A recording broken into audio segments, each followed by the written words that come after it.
Let me get this straight. President Trump launches a precision strike, wipes out Iran's nuke sites, and the left has a full-blown meltdown? AOC's talking impeachment again, like it's her favorite hobby, and the media's foaming at the mouth because, get this, it happened without congressional permission. But here's the twist. Most Americans aren't outraged. We're relieved. Stick around because I've got 5 clips back to back covering the Democrats' impeachment plan all over again. This is Andy with TrendingPolitics.com. Hit like, subscribe, and let's dive in. Democrats seem to be divided on how to respond to President Trump's decisive strikes on Iran's nuclear sites. AOC with this hot take, quote, "It is absolutely and clearly grounds for impeachment." Others not going so far as impeachment, but are upset that the strikes were done without congressional authorization.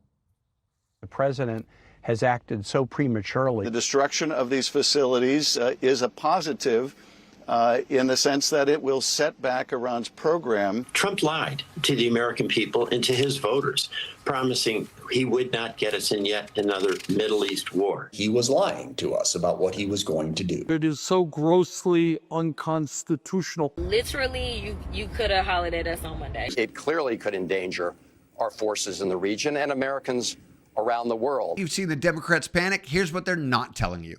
Chuck Schumer was briefed.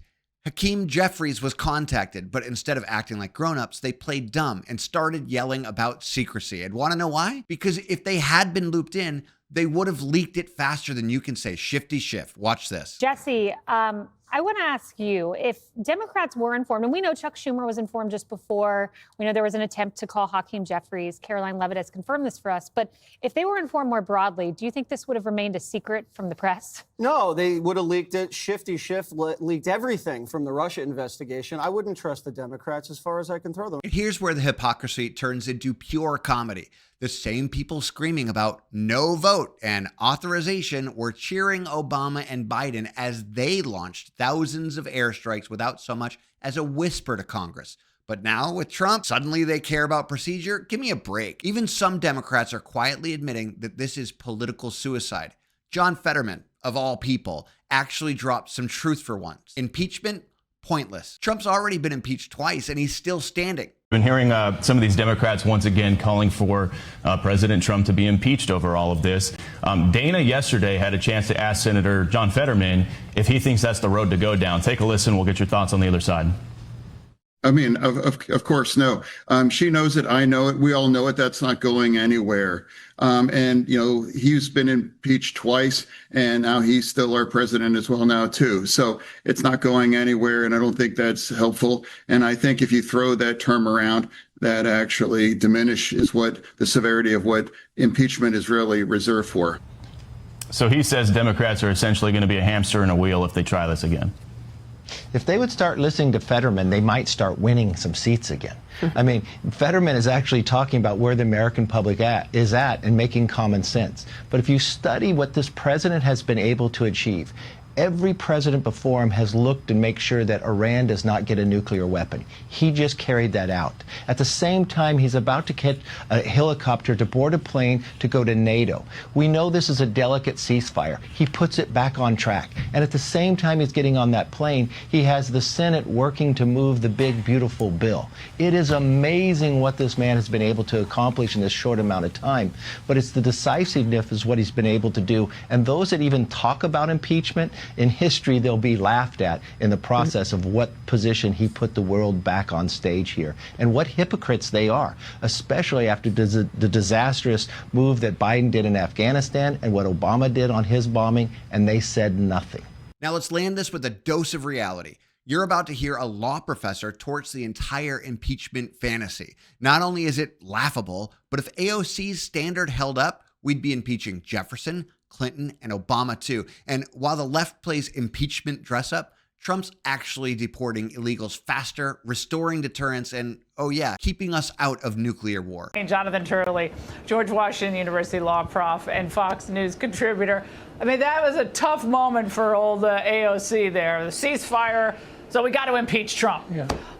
Jonathan, let's go to the substance of this. The substance of this, because I know you have some history about ceasefire negotiations and a president involved and these kinds of things. But tell us what we should know.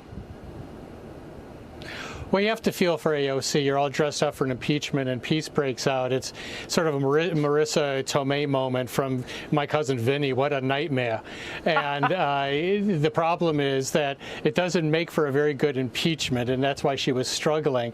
The other problem is that if this is impeachable, you could impeach a good number of presidents going back to Thomas Jefferson, who moved against the Barbary Pirates. You would also include Bill Clinton and Barack Obama. I mean, Obama in 2016 alone dropped over 26,000 bombs on countries ranging from Somalia to Syria to Afghanistan to Iraq.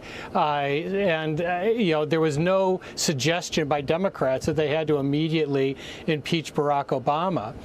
The fact is that presidents have always claimed this authority to be able to commit troops and take military action. And yes, in my view, this is an act of war, but the way that courts and Congress have interpreted it is not something that requires a declaration. And keep in mind, we've only declared 11 wars in our history. We've had over 125 military operations, some going on for years, without such a declaration, including Vietnam and Korea. Yeah, I think it's probably a good idea for Congress to have to weigh in on war, especially protracted conflicts and boots on the ground. Right. But this obviously was, her point was ridiculous from the beginning. Now, we had another big win for President Trump today. I mean, he has lots of wins to talk about today. But this was the Supreme Court, at least temporarily, clearing the way for the White House to speed up these deportations and send illegals to countries where they have no previous ties. How important is this, Jonathan, tonight? This is enormously important. It gives a great number of options now to the Trump administration. It should have the effect of speeding up deportations. This Boston judge actually said that he believed the Supreme Court and Congress were on his side. Well, obviously he was wrong about one of those by 6-3, because that's the result today. And the court said you can send people to a country other than their home country. That is a major stumbling block for the administration. They have a lot of people to deport, but they also don't have cooperative countries often on the other side. This gives them options, and you can bet they're going to use it. At the end of the day, Trump did what every president before him claimed they would do. He actually protected America. He made the hard call, took out Iran's nuke threat, and didn't waste time with press releases or hand-wringing. The left has spent years crying wolf, but this time, the wolf got bombed. And here's the kicker. While they were busy scribbling impeachment drafts, Trump was boarding Air Force One, shaking hands at NATO, and getting real things done. And that's leadership. That's what winning looks like. And let's not forget, while the left whines on cable news, Iran's underground labs are now smoking rubble. That's not escalation. That's a message. Don't mess with us. This is Andy with TrendingPolitics.com. Stay informed, stay vigilant, and I'll see you next time.